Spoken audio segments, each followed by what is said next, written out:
Bonjour Jean-François Merdrignac. Bonjour Lila Louise. Merci d'être mon invité sur Fleur d'Avocat. Merci de m'avoir invité. Racontez-moi Jean-François comment et pourquoi vous êtes devenu avocat.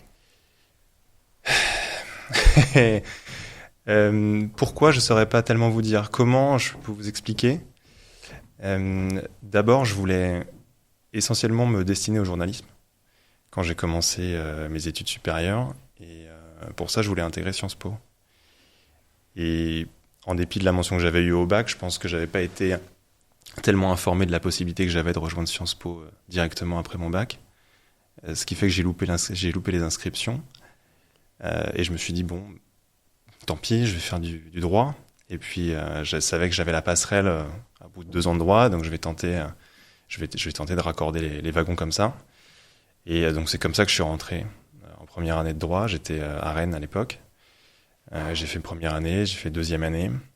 Et au moment de rejoindre Sciences Po pour la troisième année, en tout cas de passer la passerelle, j'ai découvert un magistère que proposait mon université, qui était un magistère juriste d'affaires franco-britannique, qui me permettait notamment d'aller faire un LLM en Angleterre pendant 1 an, à des coûts défiant toute concurrence, parce que c'était un tarif d'inscription d'université française, donc c'était assez incroyable. Et donc j'ai décidé de complètement changer. Le droit me plaisait en plus, et j'avais la possibilité de partir en Angleterre en faisant du droit des affaires dans le cadre de ce magistère. Donc j'ai continué l'aventure, et c'est comme ça que le droit je suis arrivé à ma maîtrise, à mon master 1, puis à mon master 2, qui d'ailleurs ne me destinait pas à faire ce que je fais exactement aujourd'hui dans ma pratique. C'était quoi votre master 2 ? Mon master 2, c'était un master 2 juriste d'affaires international, donc qui était très généraliste en droit des affaires, mais qui avait quand même une forte dominante en fiscalité internationale. Et donc la plupart de mes enseignements, évidemment, il y avait de la propriété intellectuelle, mais il y avait quand même beaucoup de fiscalité. Je pense que c'était plutôt cette voie-là qui m'attendait. Je devais d'ailleurs partir au Luxembourg faire un stage dans un cabinet de fiscaliste, comme beaucoup de mes copains à l'époque. Et finalement, je me suis retrouvé dans un cabinet en droit des affaires assez généraliste, où j'ai rencontré des personnes qui faisaient de la propriété intellectuelle. Et c'est comme ça que, de fil en aiguille, je suis arrivé à faire ce que je fais aujourd'hui. Et qu'est-ce qui s'est passé pour que d'un profil très fiscalité, potentiellement cabinet de fiscalité au Luxembourg pour une première expérience professionnelle, cette voie-là, où en plus, je veux dire, ça manque pas de recrutement, quoi. Qu'est-ce qui s'est passé pour que finalement vous atterrissiez dans un cabinet de droit des affaires généraliste ? Alors, je pense que j'avais une volonté quand même de garder une formation assez générale à la sortie de mon Master 2. Et je m'intéressais à la propriété intellectuelle, évidemment, mais je m'étais dit, bon, essayons de garder un peu toutes les options ouvertes. J'avais pas encore passé le barreau, donc c'était pas mon stage final, c'était vraiment un stage de fin de Master 2.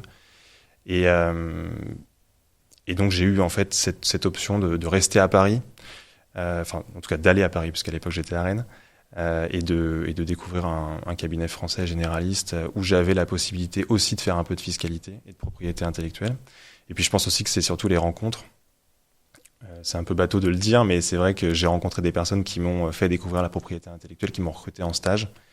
Et c'est comme ça que je me suis retrouvé à faire de la propriété intellectuelle. Et donc, dans le cadre de cette première expérience dans ce cabinet où c'est l'avocat qui faisait plus particulièrement de la propriété intellectuelle avec qui vous avez travaillé, puis finalement ça a orienté votre stage. Exactement, en fait c'était, pour ne pas la citer, Marie-Georges Picot, qui était en charge de la pratique propriété intellectuelle à l'époque de ce cabinet, et il se trouve qu'elle est partie au cours de mon stage pour créer ce qui était Oing Monégia à l'époque, donc le cabinet spécialisé en propriété intellectuelle. Et donc j'ai suivi en réalité Marie ensuite dans mes stages, puis dans ma première collaboration. Et donc je suis resté en propriété intellectuelle grâce à elle, ou à cause d'elle, ça dépend des choses. Qu'est-ce qui vous attend plus dans cette matière ? D'abord, je pense que ce qui me plaisait beaucoup, c'était le contentieux. Je faisais beaucoup de contentieux, droit d'auteur, marque, brevet. Et c'était l'adrénaline du contentieux qui m'a plu. D'abord, je sais qu'on peut faire du contentieux général. J'ai beaucoup de collègues qui en font, notamment dans le cabinet où je me trouve actuellement. Mais c'était ça, oui. C'était d'abord le contentieux et après la propriété intellectuelle. Je trouvais ça intéressant parce que on apprenait beaucoup de choses, et notamment en brevet, on comprenait le fonctionnement de beaucoup de choses. Et donc j'étais assez curieux d'en apprendre plus sur le plan technique. Et donc c'est ça qui je trouvais et je trouve encore rend la matière assez ludique. Et vous dites donc premier stage, et puis ensuite vous la suivez, deuxième stage, etc. Enfin bref, tous ces stages, en fait, vous les faites auprès de la même personne et jusqu'à votre première collaboration? Oui, et alors j'ai passé ensuite le barreau. J'étais en Bretagne à l'époque, et dans le cadre de l'école d'avocat, j'avais une obligation de faire des stages qui étaient pendant les cours, et c'était des formats qui étaient très pratiques d'ailleurs pour des employeurs, qui étaient de 2 fois 3 semaines. Et donc évidemment personne ne voulait me prendre pour 2 fois 3 semaines de stage. En plus il y avait 3 semaines en janvier, 3 semaines en avril ou en mai. Enfin c'était absolument pas du tout pratique. Et il y a que Marie qui a accepté. En fait Owing Monégier venait de se créer en 2011, et donc elle me dit ok, si tu veux tu veux donner un coup de main, servir le café, déballer les cartons parce qu'il venait d'emménager. Tu peux venir avec nous. Et donc j'ai fait comme ça 2 fois 3 semaines en 2011, et j'ai découvert l'équipe à ce moment-là, et j'y suis revenu en réalité en stage final un an et demi après, un an après. Donc c'est effectivement comme ça que ça a commencé. C'est vrai que 2 fois 3 semaines côté employeur, c'est vraiment viens si tu veux, il y aura une chaise pour toi, quoi. C'était un peu ça l'idée, et je ne sais pas exactement ce que l'école attendait ou espérait en proposant ça, mais c'est sûr que ça facilitait pas trouver un stage. Et donc après votre prestation de serment, vous restez dans ce cabinet où vous avez aussi fait votre stage final, donc globalement continuité aussi de ce point de vue-là. Exactement. Ça n'a pas été un long fleuve tranquille parce que le cabinet venait de se monter. Je pense que à l'époque, en tout cas, pour en avoir discuté avec les associés, le recrutement d'un collaborateur supplémentaire n'était pas forcément une évidence, parce qu'évidemment on est toujours un peu prudent par rapport aux chiffres, par rapport au développement, mais ils m'ont fait confiance et ils m'ont proposé de me garder, et donc je suis resté après ma prestation de serment. J'ai fait un remplacement de congé maternité d'abord en CDD, après j'ai fait une collaboration libérale. Et c'est comme ça que ça a commencé. Ça a duré combien de temps cette collaboration ? Ça a duré 5 ans et demi. 5 ans et demi pendant lesquels j'ai pu assister à la... Alors, c'est pas la création de quelque chose complètement ex nihilo, parce que c'était évidemment des avocats qui étaient très réputés sur le marché, qui avaient un portefeuille de clients très important, qui avaient... une grande expertise dans leur domaine et qui était assis, on va dire, sur une base de clients très importante. Mais en tout cas, il a vraiment pris une dimension très importante au fil des années. Donc pendant ces 5 ans et demi, moi j'ai vu cette expansion très importante. Et donc il y avait un côté entrepreneurial qui était aussi intéressant, malgré le fait que c'était quand même déjà un cabinet à l'envergure européenne.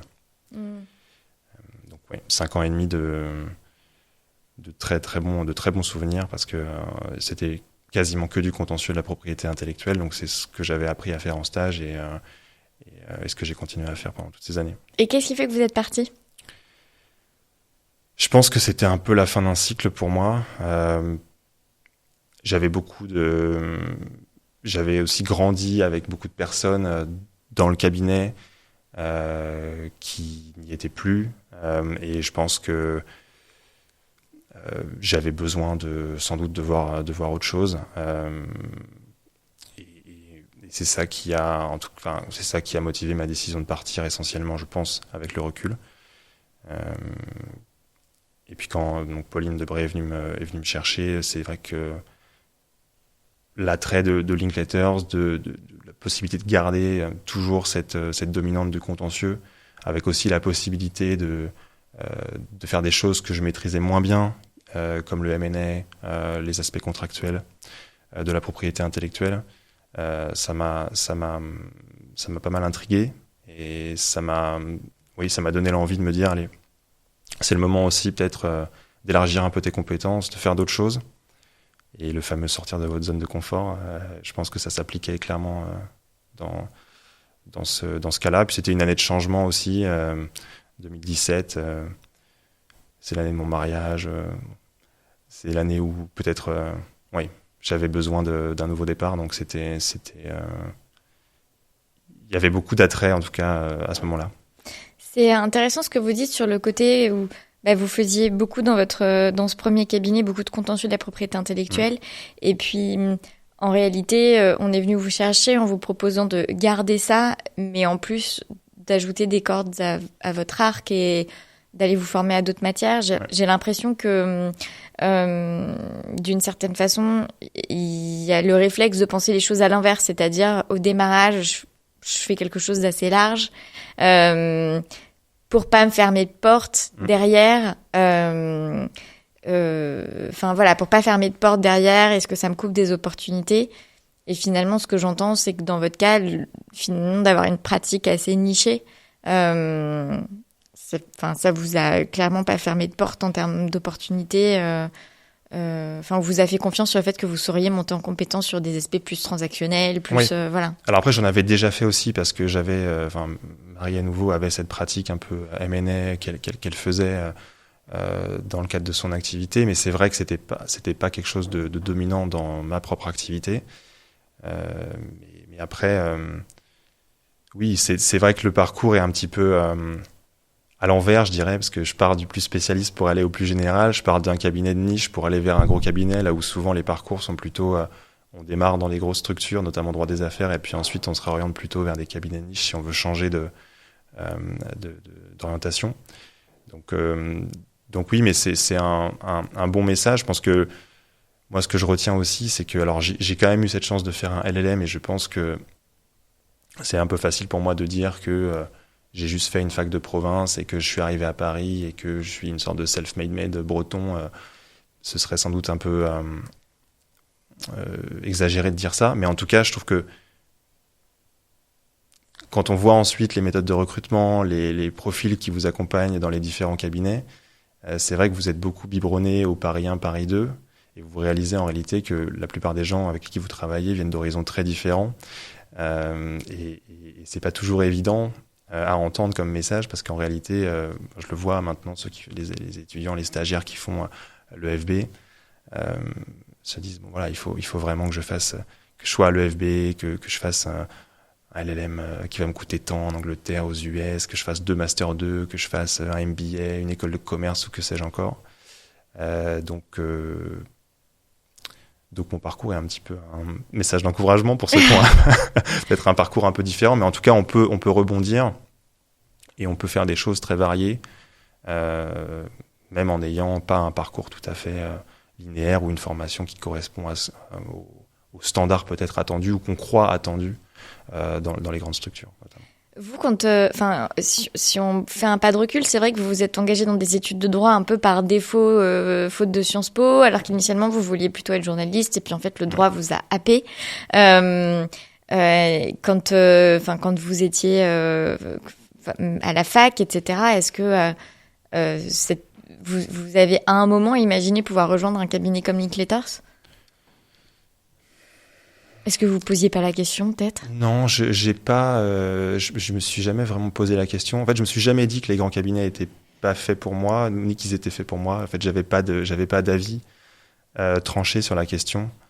J'en avais une vision assez partielle parce que pour moi, c'était surtout adossé au M&A. Et donc, comme je faisais pas de M&A ou je me destinais pas au M&A, j'avais pas forcément un intérêt à regarder dans ces structures-là, même s'il y a évidemment des gros cabinets qui ont une pratique en IP très réputée, et Linklaters en fait partie. Mais ça n'a jamais été quelque chose qui m'attirait particulièrement ou qui me rebutait. Donc j'étais vraiment neutre sur la question. C'est intéressant ce que vous dites sur le côté un peu les stéréotypes dans lesquels on peut enfermer les étudiants et qui créer une forme de déterminisme sur il faut absolument que je fasse tel type de master, tel type de formation, et puis derrière, sinon ça ferme des portes. Je pense que effectivement ça augmente des chances de recrutement, de passer par certaines certaines structures, etc. Mais enfin, en fait, c'est déterminant peut-être plus pour la première collaboration, mais il y a un tel écrémage qui se fait au bout de 2-3 ans que derrière, à ce moment-là, il y a beaucoup d'opportunités qui s'ouvrent et de mobilité qui s'ouvrent pour des personnes qui n'ont pas forcément le parcours un peu tout lisse sur le papier glacé. Voilà quoi. Enfin, en tout cas, vous en êtes l'exemple aussi. Oui, je pense qu'il faut pas avoir trop d'idées préconçues sur les structures dans lesquelles on va. Je pense que bien sûr, il y a des packages qui vont ensemble, mais moi j'ai toujours dans les amis que j'ai qui ont qui ont commencé en cabinet d'avocat, ceux qui ont commencé dans les gros cabinets n'étaient pas forcément les moins bien traités, parce que j'ai eu beaucoup d'amis qui ont commencé dans des petits cabinets en se disant je vais être peut-être plus tranquille, je vais avoir plus de flexibilité sur mon travail, je vais peut-être avoir moins d'exigences en termes de volume horaire. Et la réalité, en tout cas pour ce qui les concerne, ça n'a pas été vraiment ça. Et les horaires étaient très éprouvants et les associés n'étaient pas forcément mieux en termes de gestion. Donc pour moi, il n'y a pas de vérité absolue. Il y a des tendances, c'est sûr, mais après, il faut tester et après, on trouve ensuite ce qui nous sied le mieux, mais je pense que c'est quand même avant tout la façon dont on travaille avec son équipe, avec ses associés, qui détermine la façon dont on va pouvoir s'épanouir ou non dans son activité. Et pendant vos 5 premières années, est-ce que vous avez développé votre activité personnelle ? Alors, j'ai jamais été très bon dans ça.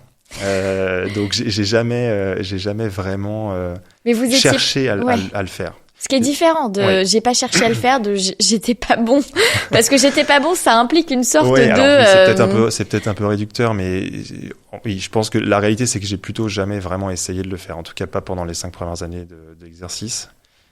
J'ai eu des dossiers personnels, j'en ai toujours, mais j'ai jamais fait du démarchage. J'ai jamais été très actif en termes de business development pour développer mes clients. Je dis pas que c'est une bonne chose, je pense que c'est une mauvaise chose en réalité, parce que j'aurais dû le faire et plus tôt.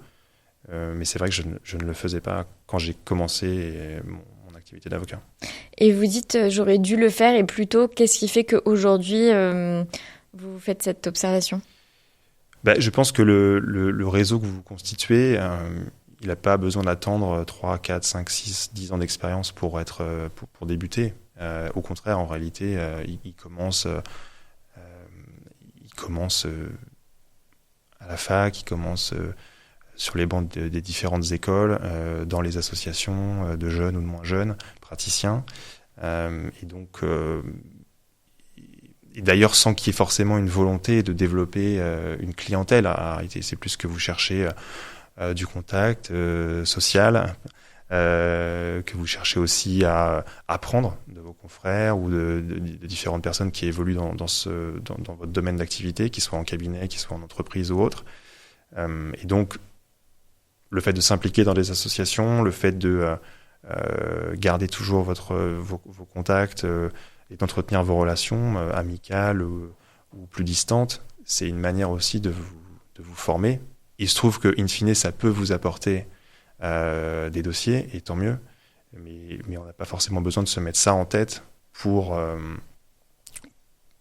y arriver. Et donc, moi, c'est plutôt le conseil que je donnerais aux plus jeunes, mais je le vois notamment en propriété intellectuelle, c'est quelque chose qui se fait beaucoup, d'avoir des associations, alors qui regroupent évidemment des gens qui ont une pratique très longue, très ancienne de la propriété intellectuelle, mais qui créent aussi des petites commissions sur les jeunes de la IPPI, pour ne pas les nommer, les jeunes de l'APRAM, etc.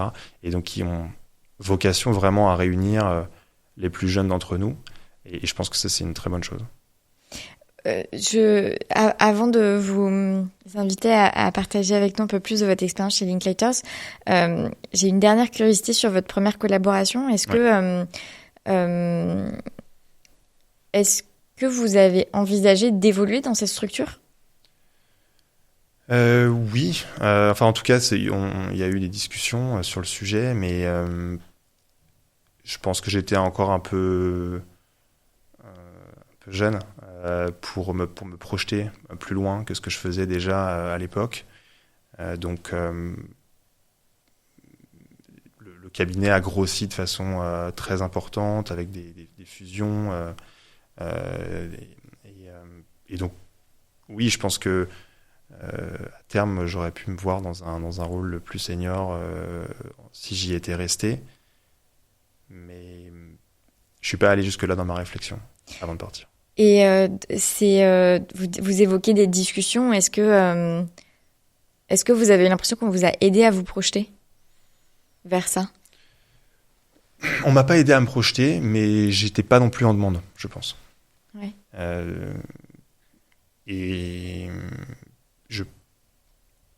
Donc, c'est pour ça que je sais pas si derrière votre question, il y a une Ça, en sorte fait, de... je m'intéresse beaucoup en ce moment au sujet de... Enfin, en ce moment, je sais pas si c'est en ce moment plus qu'à un autre moment, mais de par l'activité qu'on a avec Iris et Thémis de recrutement, Oui. et ben, j'échange avec des avocats et notamment beaucoup de recruteurs qui partagent ou des interrogations par rapport à leurs équipes seniors en place et dont ils peuvent parfois avoir des doutes sur est-ce que ces personnes veulent évoluer ou pas et et puis d'autres où ils avaient l'impression que ça se passait bien avec leurs collaborateurs et pour lequel ils voyaient plutôt des perspectives et puis en fait la personne part et donc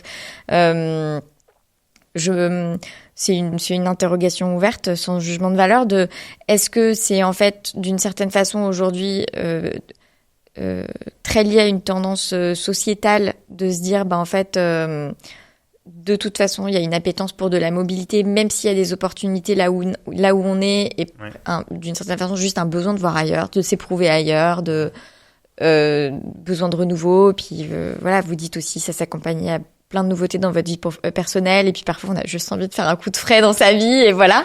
Ouais, ça peut être une justification comme une autre. C'est vrai que moi j'ai pas évoqué ces évolutions de façon détaillée avec mes associés à l'époque. Mais c'est vrai que c'est certainement plus un travail que je fais maintenant, mais en tant que plus senior dans mon équipe, c'est plus une réflexion que j'ai vis-à-vis des membres plus juniors. Mais je pense que c'est une discussion qu'il faut essayer de déclencher assez tôt pour essayer de voir un petit peu comment les gens se sentent, comment ils aspirent à évoluer ou non dans une structure. Et je pense que c'est quelque chose d'assez sain. Après, je pense qu'on peut...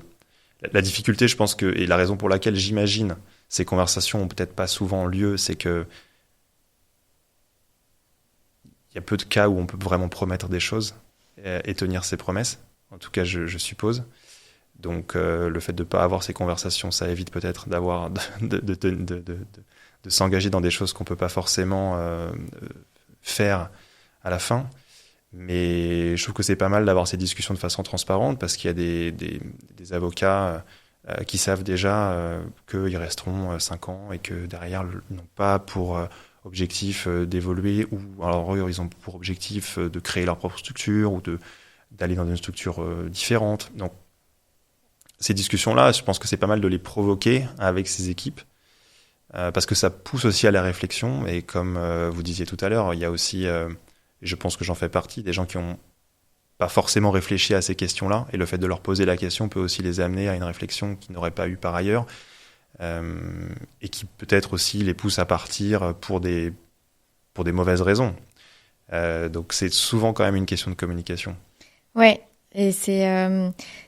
je pense que...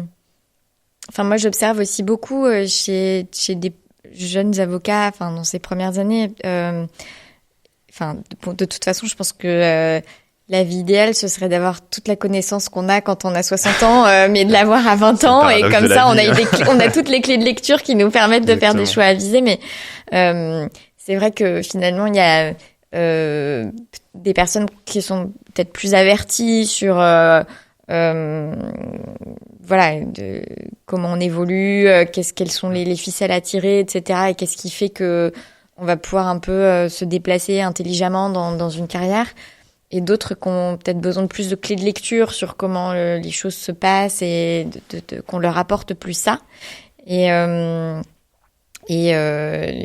voilà. Et en fait, je pense que dans tout ça, il y a une forme de manque de maturité de se dire, ah bah tiens, en fait, il y aurait potentiellement telles opportunités, mais du coup, ce qu'il faudrait déclencher, c'est ceci, c'est cela. Enfin, une lecture peut-être un peu moins passive de son environnement. Mais bon, ça demande, comme vous dites, ça demande de s'interroger, de se poser 2-3 questions. Et puis souvent, ce qui arrive, c'est qu'en fait, on s'interroge quand c'est le moment où on veut, tout d'un coup. Et puis du coup, là, il faut aller chercher les briques, mais les briques, elles se construisent avant. Elles viennent pas toutes seules. Et donc, on Exactement. comprend. Et c'est aussi, il y a aussi une question de compréhension du marché et aussi des problématiques de ses clients. Parce que moi, c'est vrai que le changement que j'ai fait en venant chez Linklaters, qui était un changement relativement cadré quand même, m'a apporté un élargissement de ma palette de compétences qui, je trouve, est quelque chose de très, très utile. Mais pour moi, quelqu'un qui a vocation à faire 100% de contentieux, par exemple en droit d'auteur, et qui veut construire sa carrière uniquement là-dessus, n'a pas nécessairement intérêt à faire le même choix. Et donc, il faut évidemment connaître ses objectifs, la matière juridique dans laquelle on veut évoluer. Et puis, il faut aussi connaître un petit peu les changements de tendance dans l'industrie et dans sa pratique, parce que ça vous permet évidemment d'ajuster vos compétences et de vous améliorer pour fournir des services qui sont alignés avec la réalité. Évidemment, on parle de l'intelligence artificielle, mais tous les sujets tech, les sujets data. Moi, je suis pas un avocat spécialisé en data, mais aujourd'hui, c'est quand même compliqué de servir des clients sans avoir des compétences de façon transversale, j'entends, sans avoir des compétences en data. Et typiquement, si vous développez une pratique individuelle, soit vous devez avoir quelqu'un à qui externaliser ses compétences, soit vous devez avoir vous-même internalisé certaines compétences. Et donc, si vous vous posez la question 2 ans avant, vous pouvez vous dire, je vais faire telle formation, je vais me former sur tel sujet. Et donc, je pense que se poser la question en amont, c'est déterminant pour orienter sa carrière du mieux possible. C'est amusant. J'échangeais avec donc Pauline Debré hier. Oui. Et je lui disais que si je redevenais avocate, je suis pas sûre que je retournerais dans le secteur dans lequel j'étais avant. Parce que le contentieux de la responsabilité du fait des produits défectueux dans le domaine pharma, ça me fait vraiment plus du tout envie. Et sur la partie plus conseil réglementaire, enfin conseil autour de projets et tout. Donc moi, je suis devenue avocate en 2016. J'ai quitté la profession en 2018. Et donc, il y a vraiment eu le raz-de-marée de la protection des données personnelles à ce moment-là. Et que j'ai commencé à voir quand j'étais avocate, avec finalement les consultations, c'est plus que, et puis sans parler de la prépondérance des projets numériques autour de la santé, qui moi était mon domaine d'exercice, et qui fait que on dépassait on dépassait l'aspect on a un produit, quelle est sa qualification, et du coup l'autorisation de mise sur le marché qui va avec, etc., etc. Mais on devait de plus en plus intégrer des considérations de quels sont les flux de données. Et alors, pour le coup, la compliance RGPD, c'était vraiment quelque chose qui me donnait des boutons. Et je trouve que ça teinte beaucoup une pratique, en fait. Et je vois aujourd'hui les cabinets qui font du conseil dans ce secteur-là, beaucoup ont intégré quand même aussi une expertise RGPD importante. Enfin, régulièrement, on a publié une offre de collaboration pour Delphine Jaffar chez Vattier qui fait du droit de la santé, et y compris en conseil et en réglementaire. Et elle me dit, moi, je recrute un mouton à 5 pattes qui fait à la fois beaucoup de droit public, qui connaît bien le secteur de la santé et qui nécessairement peut manipuler la réglementation RGPD, parce que en fait maintenant c'est rare que les projets de santé n'incluent pas un versant RGPD. Et donc je vous rejoins sur ce côté un peu potentiellement anticiper les tendances et se dire ça va impacter ma pratique, donc il y a ou un aspect formation ou un aspect repositionnement, mais en tout cas il se passe quelque chose. Exactement. Et je pense que moi c'était aussi un choix, venir chez Linklaters, c'est aussi une garantie d'avoir au sein même de ces équipes des gens qui peuvent tout faire. Et donc, ce stress-là de se dire je dois être compétent à 100% sur le droit pénal, les RGPD, les aspects M&A, la gouvernance, l'IP, qui reste mon cœur de métier, je pense que c'était pas tellement envisageable, c'était pas tellement raisonnable.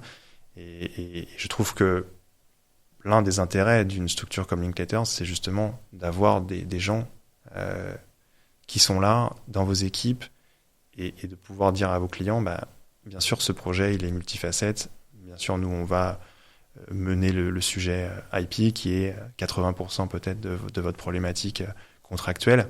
Mais évidemment, il faudra traiter avec la même rigueur les sujets annexes, entre guillemets, mais qui ne sont pas annexes au sens péjoratif du terme. Donc c'est aussi dans le choix de structure quelque chose qui rentre en ligne de compte parce que ça vous donne, en tout cas pour moi, ça donne un confort, je trouve, important dans la pratique. Et si on revient sur votre arrivée chez Linklaters, comment ça s'est passé, sachant que c'est avec la spécificité d'arriver comme senior, enfin je veux dire senior, oui, tout cas d'arriver avec presque 6 ans d'expérience, donc c'est pas la même posture que quand on est junior. Exactement, ça s'est bien passé. J'ai été assez vite lâché dans le grand bain, notamment du M&A dès que je suis arrivé, donc mais c'était pas tellement différent de la façon dont j'avais appris mon métier, qui est qu'en réalité, on vous met devant le dossier et puis vous le gérez comme ça. Et moi, ça avait toujours été comme ça que j'avais été formé dès ma première année. Ça va avec son lot de stress, évidemment, et d'inquiétude, mais ça m'a pas tellement dépaysé. Et après, je trouve au contraire que l'intégration a été très facile. Très fluide. En plus, je retrouvais un peu ce côté, comme le disait Pauline, petite équipe dans une grande structure. Et donc, il y avait cette dominante, évidemment, IP qu'il fallait faire monter, qu'il fallait faire grossir l'équipe, il fallait continuer à développer les clients et les dossiers. Donc, il y avait quand même pas mal de similitudes avec la structure que j'avais quittée, mais dans un environnement qui était full service et donc qui aussi m'apportait pas mal de nouvelles questions. Et je pense que ça m'a aussi ouvert pas mal l'esprit. Alors, peut-être qu'il aurait dû être ouvert plus tôt, mais quand vous êtes dans une boutique niche, vous faites que de la propriété intellectuelle, vous avez des problématiques extrêmement complexes qui vous sont données par des clients qui sont eux-mêmes dans la propriété intellectuelle. Et donc, vous avez tendance à penser, ce qui n'est pas faux néanmoins, mais que c'est l'IP et l'alpha et l'oméga en fait de votre pratique et du business. Et évidemment, quand vous arrivez chez Linklaters et que vous montez sur des opérations M&A qui ont des enjeux et des problématiques très diverses et très complexes, vous apprenez à prendre une place un petit peu différente. Ça ne veut pas dire que la matière n'est pas aussi intéressante et décisive pour les clients notamment, mais après c'est votre job en fait de convaincre vos collègues, vos clients que en effet c'est une matière importante, qu'il peut y avoir des sujets très pointus qui peuvent créer des risques très importants sur un business. Et c'est un autre challenge et c'est une façon de faire son métier qui est aussi différente. Vous avez sans révéler le secret des affaires bien évidemment, mais vous avez un exemple en tête de pondération de l'IP dans un deal, de peut-être ou au contraire avoir à vraiment insister pour que ce soit valorisé parce que voilà, ou au contraire de vous-même vous dire bon, c'est vrai que finalement au regard de l'ensemble on va lâcher sur ce point parce que finalement, vous voyez ce que je veux dire? Bien sûr, oui, j'en ai pas mal. Évidemment, maintenant que je vous ai dit ça, il faut que j'en trouve et ça va être plus compliqué. Mais oui, on a des discussions à bâton rompu avec mes amis de corporate sur la façon dont il faut gérer certains risques. En effet, comment on peut essayer de d'écarter certains risques. Il y a évidemment, il y a l'aspect théorique du risque qui est très intéressant, et il y a l'aspect pratique. Donc on apprend à pondérer la probabilité de survenance du risque, et donc ou essayer de l'encadrer de manière qui va être juridiquement la plus carrée possible.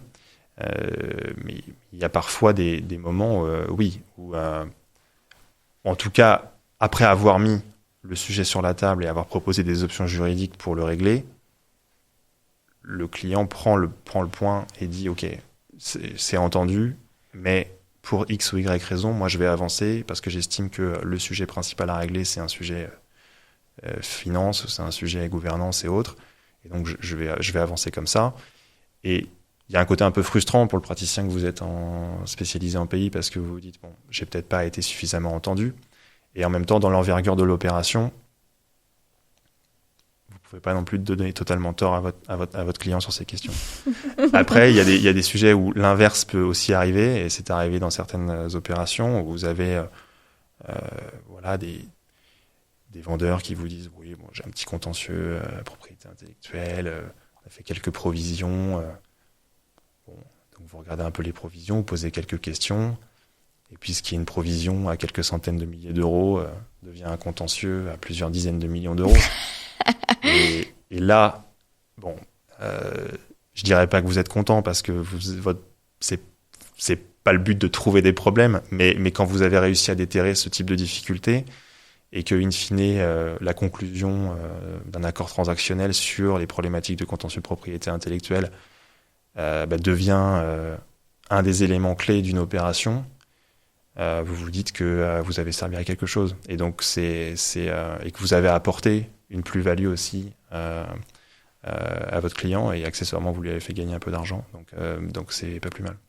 Et vous mentionnez l'équipe. Est-ce que quand vous êtes arrivé, il y avait déjà des juniors en place, des plus juniors? Quand je suis arrivé, il y avait des plus juniors, oui. Il y avait des plus juniors, mais qui avaient déjà, qui étaient plus tout jeunes, qui avaient déjà quelques années d'expérience. Il y avait un junior qui venait de commencer sa carrière, mais qui était plutôt à cheval entre IP et data. Donc les juniors sont arrivés plutôt après, au bout de quelques années de pratique dans l'équipe. Et vous aviez à les manager? Oui, alors c'est ça qui est, moi ça a été une grande découverte, on va dire, pour moi, le management, ou en tout cas la délégation et la gestion des dossiers en déléguant aux plus jeunes, parce que j'avais pas forcément l'habitude de le faire quand j'étais chez Monégier, et ça devient, de toute façon, c'est une obligation, mais c'est une nécessité aussi pour traiter le volume des dossiers. Et donc, oui, c'est cette difficulté que vous avez parfois quand vous n'avez pas été habitué à déléguer, à lâcher un peu prise et à vouloir absolument tout contrôler. Ça ne veut pas dire que vous ne relisez pas tout, parce que vous relisez tout. Mais en réalité, vous travaillez un peu différemment. Vous donnez plus d'instructions, vous vérifiez plus de choses que vous ne les faites vous-même. Mais ça demande quand même un effort constant, et de savoir ce qu'on va faire, ce qui est sur sa to-do et ce qui est sur sa note to-do, parce que il faut le déléguer. Vous avez trouvé ça difficile de manager des personnes que vous n'avez pas recrutées? Non, j'ai pas trouvé ça difficile, tant que je me souvienne, parce que j'ai toujours eu affaire à des gens qui étaient particulièrement faciles à manager, entre guillemets. Et je pense que le contact est toujours bien passé, ce qui aide aussi à échanger sur les dossiers. Après, moi, j'ai jamais eu une approche du management très ou trop verticale. C'est-à-dire que c'est plus un travail en équipe pour moi. Donc évidemment, manager, ça veut dire plutôt gérer un dossier, gérer des personnes. Je le vois pas vraiment comme ça. C'est-à-dire que c'est donner des directives, essayer de de comprendre les difficultés auxquelles font face les plus jeunes pour, je sais pas, trouver une réponse à une question juridique, définir une stratégie sur un dossier. Et pour moi, c'est plus une discussion que vraiment donner des instructions one way du haut vers le bas. Donc c'est peut-être ça aussi qui facilite le management entre guillemets. Même si évidemment c'est plus chronophage parce que vous passez plus de temps en équipe à brainstormer, à discuter, et que vous n'avez pas forcément toujours le temps de le faire. Et vous avez dit que les personnes que vous avez eu à manager, vous les avez trouvées faciles à manager, enfin que vous avez eu et avez, j'imagine encore. Qu'est-ce qui fait qu'une personne est facile à manager du point de vue du manager? Je pense que une personne qui est facile à manager, c'est une personne qui vous parle, c'est-à-dire qui vous fait remonter sa charge de travail, ses difficultés, qu'elles soient personnelles ou professionnelles, et aussi dans une certaine mesure qui pense en dehors de vous et qui n'attend pas que tout vienne de vous pour vous suggérer une idée, vous suggérer de faire quelque chose. Je pense que c'est trois choses qui, à mon avis, rendent une personne facile à manager, entre guillemets, parce que vous vous managez un peu l'un l'autre, en réalité, en communiquant. Est-ce qu'au bout d'un... Maintenant, ça fait combien de temps que vous êtes chez Linklaters ? Ça fait 7 ans. 7 ans ? Oui. Est-ce qu'il y a un moment où on vous a poussé vers une partie plus de développement commercial ? Oui, maintenant plutôt, parce qu'en qualité de counsel, vous avez quand même un rôle de représentation qui est plus important encore qu'avant. Donc vous avez le devoir de contribuer au développement de l'équipe, au développement de la firme. Encore plus que dans un rôle de senior. Donc oui, ça fait partie des attributions de mon rôle. Vous dites que quand vous étiez un peu plus jeune, vous preniez les dossiers personnels qu'on vous proposait, etc., mais que vous n'avez pas particulièrement cherché à développer et vous avez même dit j'étais pas bon. Enfin voilà.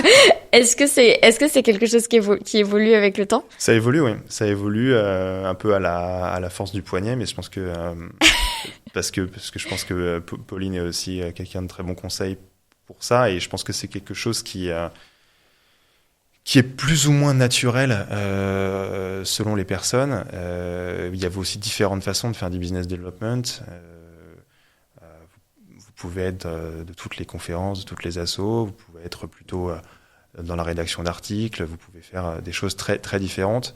Moi, j'ai longtemps vécu avec la conviction que ce que je faisais pour mes clients suffisait à asseoir une forme de réputation ou de notoriété. Et je pense qu'avec le recul, évidemment, je me trompais parce que il n'y a que vous qui savez ce que vous faites réellement, et peut-être les gens qui travaillent un petit peu avec vous, qui sont aussi des gens qui peuvent vous aider à développer votre clientèle. Mais en réalité, il n'y a rien de tel que de dire aux autres ce que vous faites pour qu'ils sachent ce que vous faites. Donc ça, c'est vrai que c'est quelque chose qui paraît évident en le disant, mais pour moi, ça n'a pas toujours été. Et vous mentionnez les différentes manières de faire du business development. Est-ce que vous trouvez votre manière à vous de le faire ? C'est toujours en constante évolution, en réflexion. Je pense que il y a ça dépend un petit peu des opportunités qui se présentent. Moi, j'aime bien passer un peu de temps à rédiger des articles, donc c'est certainement une manière que je vais développer un petit peu plus dans les prochaines semaines. Après, vous avez aussi beaucoup, mine de rien, de BD interne. Et en arrivant chez Linklaters, il y a aussi c'est aussi un atout, le fait de travailler avec des gens au quotidien et d'être connu de gens au quotidien dans votre propre structure. C'est aussi une manne importante de dossiers en réalité. Et vos premiers clients, c'est aussi vos associés ou vos collègues en interne. Et ça, c'est aussi important de montrer ce qu'on fait, de faire savoir aux autres ce qu'on fait et pourquoi ça peut être important pour eux. Et chez Linkletter, ça fait partie des choses qu'on développe pas mal. Expliquer, ne serait-ce qu'en interne, à quelqu'un qui fait du bancaire, à quelqu'un qui fait du taxe, pourquoi l'IP est important, et d'ailleurs réciproquement. Et il y a pas mal de choses qui s'organisent comme ça en interne pour pouvoir faire aussi du cross-selling, parce qu'une fois que vous savez ce que moi je sais qu'un collègue en taxe va faire, je peux beaucoup plus facilement parler à un client de ce qu'on offre en taxe. Et donc, c'est des choses un peu évidentes que j'enfonce un peu des portes ouvertes sur ces sujets, mais c'est pour dire que le BD, c'est pas forcément ça fait partie aussi, les conférences, être présent à des événements, etc. Mais c'est pas le seul moyen. Il y a plein de choses et tout ce qu'on fait au quotidien, en réalité, participe à la création d'une réputation et au faire savoir aux gens ce qu'on fait en pratique. Là-dessus, moi, j'avais adoré l'échange que j'avais eu avec Sonia Cissé, qui avait expliqué que globalement, pour illustrer finalement ce qu'elle faisait et surtout l'utilité que ça avait pour les clients et ce qu'il fallait avoir en tête, voilà, elle avait expliqué, voilà, moi je fais de l'IT, donc tout ce qui est contrat informatique et protection des données personnelles. Donc voilà, je réunissais les gens dans la salle de réunion et puis je leur montrais l'écran du hardware et je leur disais, voilà, vous comprenez, en fait, là il y a ça et donc là il y a tel contrat qui se pose et puis il y a tel type de données qui va passer ici et ça inclut tel type de fournisseur et tel type de fournisseur et en fait il y a tel acteur et entre eux il y a tel type de contrat et ça on sait faire et voilà en quoi ça consiste et j'avais vraiment adoré à quel point est-ce qu'elle avait bien finalement expliqué l'importance du BD en interne pour susciter le cross-selling en disant en fait moi c'est sûr que si mes collègues au sein de l'entreprise qui rentrent en contact avec un client sur un projet par le biais du corporate ou par le biais par le biais de la taxe ou en tout cas par un autre biais que le mien. Et puis quand l'actif est évoqué, ils ont zéro clé pour pouvoir poser quelques questions, pour sonder un minimum si des questions d'IT, de trucs, de machin ont été abordées. En fait, ces personnes-là pourront pas me pousser et pourront pas dire « Ah, mais attendez, est-ce que vous avez vérifié que tel contrat avec tel fournisseur dont vous savez par cette sombre discussion qu'il existe ?» Enfin, je trouve que c'est hyper parlant en fait. C'est très utile et c'est vrai que la première. Enfin, je trouve que c'est une des premières choses à faire parce que si vous n'arrivez pas à le faire en interne, en fait, le fait d'être dans un cabinet comme Linkletters vous sert à rien. Et donc, c'est comme si vous étiez votre propre pratique solo. Et donc, c'est vrai que pour moi, c'est une des premières choses à faire. Et c'est vrai que Sonia est un exemple parfait de ce qu'il faut faire pour développer une pratique qui, aujourd'hui, est florissante. Donc, je ne dirais pas mieux qu'elle. De quoi est-ce que vous... Non, j'avais une autre question. Est-ce que donc votre entre guillemets palette de compétences à vous s'est élargie, mais est-ce que vous avez... est-ce que l'IT, enfin le contentieux est resté votre domaine de prédilection? Si vous axez vos efforts de développement, dans quelle orientation est-ce que vous les axez, on va dire? Alors, le contentieux, ça reste un domaine de prédilection, mais ça reste le domaine de prédilection de l'équipe, de manière générale. Il est certainement plus spécialisé que quand j'ai débuté, parce qu'il est pas limité au brevet, mais il est principalement centré autour des brevets. Après, il y a évidemment des sujets marques et de façon un peu plus résiduelle, les sujets droit d'auteur, dessin et modèle, etc. Mais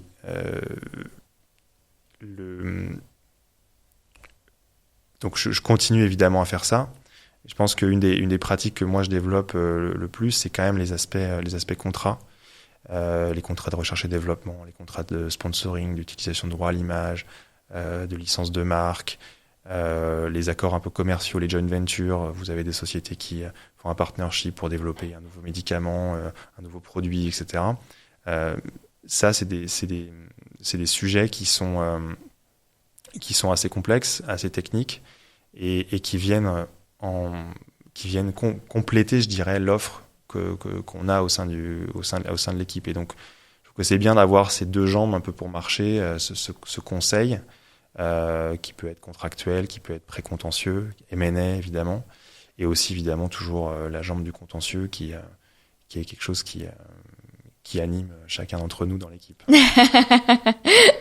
mais c'est vrai que moi j'ai changé un petit peu d'approche sur ce sujet et je suis beaucoup plus. Enfin, je trouve que c'est bien d'avoir plusieurs flèches à son arc et j'ai dit plusieurs flèches à son arc. Vous avez dit plusieurs flèches à son arc. C'est cordes à son arc, non? Je crois que c'est plusieurs cordes à son arc. Mais plusieurs flèches dans son carquois. Tout à fait. Dans tous les cas, il faut avoir un arc avec plusieurs flèches et il faut essayer d'en tirer le meilleur parti.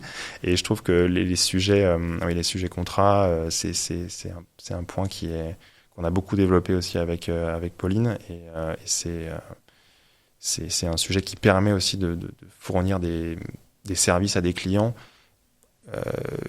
qui ont parfois besoin aussi d'externaliser ça à des avocats pour des gros projets ou parce que en termes de staffing il y a aussi des difficultés en interne à mobiliser du monde parce qu'ils sont déjà très très occupés donc oui c'est la rédaction, la négociation c'est aussi un exercice qui me plaît donc c'est quelque chose sur lequel j'ai pas mal travaillé ces dernières années. De quoi vous avez envie pour la suite? J'ai envie de continuer à faire ce que je fais, à le développer et je pense à mieux le présenter, à mieux le faire savoir, comme je disais tout à l'heure, parce que à nouveau, vous avez beau avoir toutes les compétences du monde ou être capable de faire beaucoup de choses, si personne ne le sait, ça a pas tellement, ça a un intérêt assez limité. Et je pense que l'avantage de ma pratique, de l'équipe aussi, de manière générale, c'est qu'on est capable d'offrir des choses. Il y a un panel de services très large et moi c'est ce que j'ai envie de faire savoir et je pense que en tant qu'avocat exerçant à titre individuel c'est aussi quelque chose sur lequel moi je dois plus communiquer parce qu'à nouveau si vous ne le faites pas savoir personne ne le dira à votre place. Donc voilà, pour l'avenir, c'est continuer à développer cette même activité. Moi, j'ai une activité aussi dans le domaine du sport, donc je parlais des contrats de sponsoring tout à l'heure, mais les Jeux Olympiques arrivent avec tous les sujets d'embauche marketing et autres qui sont évidemment des problématiques quotidiennes pour les entreprises qui vont ou qui veulent communiquer autour de ces événements, ou l'euro même qui arrive. Mais voilà, il faut le faire savoir. Et puis après, évidemment, l'objectif, c'est de développer au maximum l'activité et puis faire grandir cette équipe pour qu'elle puisse rayonner à Paris dans la propriété intellectuelle. Votre activité dans le domaine du sport, comment est-ce qu'elle a démarré et puis comment est-ce qu'elle a développé, mais surtout elle a démarré d'abord par un intérêt pour la matière et ensuite parce que le cabinet a lancé il y a quelques années un secteur dédié. Et dans le cadre de ce secteur, moi j'étais très impliqué pour Paris dans le développement de ce secteur. J'étais un des points de contact à Paris sur ces sujets. Et c'est comme ça que ça a commencé. Après, j'ai eu l'occasion, dans le cadre de mes dossiers en propriété intellectuelle, de faire aussi des contrats de droit à l'image, contrats de sponsoring et autres, qui m'ont aussi un peu familiarisé avec tous les enjeux liés au secteur. Et voilà, j'ai travaillé aussi sur des opérations de M&A dans le secteur qui m'ont permis d'acquérir toujours plus de connaissances. Et puis après, il faut entretenir ses connaissances, développer sa connaissance du secteur, des différents acteurs, de la façon dont ça fonctionne. Ça, on le fait. Moi, je le fais à travers la presse, qu'elle soit généraliste ou plus spécialisée en droit. Et après, c'est un marché, en tout cas en France, qui est très éclaté, qui peut être aussi réservé à des acteurs qui sont peut-être un petit peu plus petits. Mais je pense que en tant que cabinet full service, il y a évidemment de la place pour un cabinet comme Linklater sur le marché, et c'est ça que j'essaye de développer dans le cadre de ce secteur. Ouais, donc on va dire une initiative de Linklater qui s'est croisée avec des intérêts que vous aviez personnels, exactement. Et puis du coup vous êtes investi dedans et ça ensuite... Exactement, voilà. Et après vous placez aussi en tant que point de référence à nouveau en interne, et donc Voilà, aujourd'hui, si on travaille sur des potentielles opérations M&A, quelqu'un vient vous voir en disant tu peux me donner un peu de knowledge sur le secteur, me dire quels sont un peu les trends, qu'est-ce qui se passe. Et en fait, quand vous êtes capable de dire, voilà, en 5 bullet points, voilà ce qui vient de se passer, voilà les enjeux et voilà ce que tu dois dire et ce dont tu dois parler à tel client qui envisage de vendre tel club dans tel pays, évidemment, ça vous positionne encore plus en interne, mais aussi vis-à-vis des clients, ça vous donne une légitimité pour travailler sur ces dossiers. Et une fois que vous enclenchez la marche avant, généralement, ça porte ses fruits. Quel est votre principe déontologique préféré ?